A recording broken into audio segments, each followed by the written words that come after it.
Hi everybody and welcome back to the Tasting Room. We're sampling today another one from the Limestone Branch Distillery. This is their red wheat bourbon.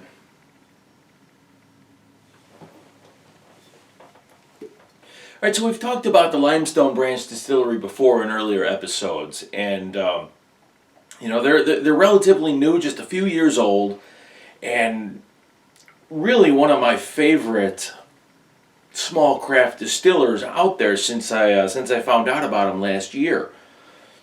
It is operated by Stephen Beam, and anyone will tell you the Beam family is huge down in Kentucky, in the whiskey business, of course.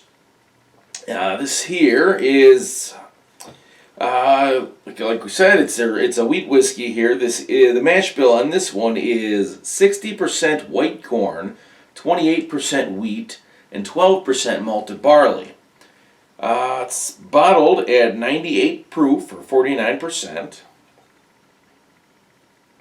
and aged for 20 months. And now it's worth noting the Limestone Branch Distillery here. They don't age in a normal 53-gallon barrel. Since space is kind of limited where they're located, they actually age in quarter casks, little 15-gallon barrels. Yeah. And what that does is more of the whiskey is actually in contact with the barrel for a longer period of time, so it actually ages the whiskey faster. Now 20 months is 20 months, whether it's in a big giant barrel or a little quarter cask. But the 20-month-old whiskey that's coming out of the quarter cask is it's going to be richer, it's going to be darker, it's going to have taken on more flavor and color from that wood. And that's what I mean when I say it ages faster. So this one here, as we said, is a wheated bourbon with a relatively high corn content. In a bourbon, you need at least 51% corn. This one is 60. Whew. So super sweet on the nose here right away. Getting notes of buttered corn. And that grain is remarkably prevalent. Got some honey in here. Some butterscotch, a little bit floral. Boy, I think this is just what they were going for on the nose here. And a lot of whiskeys where the rye is the secondary grain to the corn, that rye gives it a nice bold spice, a nice bite. Wheated bourbon, they tend to be more mellow. When you use that wheat as the cereal grain, it doesn't, to me, have a ton of flavor that it's adding to the whiskey in its own right, but more so allows that corn to shine through. And that's what I think we're getting here on the nose.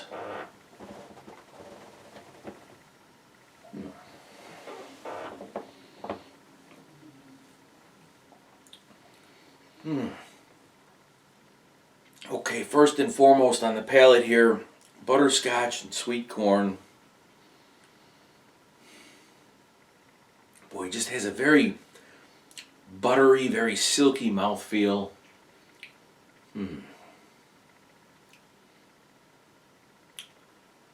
Notes of caramel, vanilla.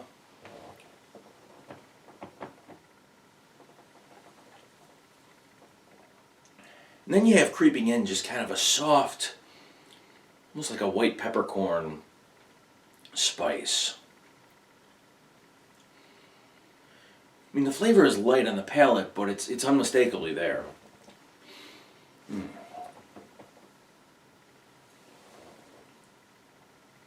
Moving into the finish, again, just kind of soft and silky with just a smooth spice.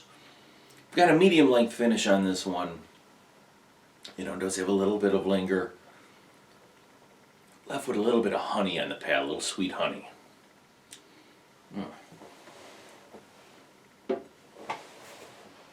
Alright, so for the nose for this one here, again, really I think just what they were going for on a high corn mash bill, wheated bourbon, you know, very sweet, very buttery, you know, lots of honey, a little vanilla, lightly floral, and just a very detectable grain.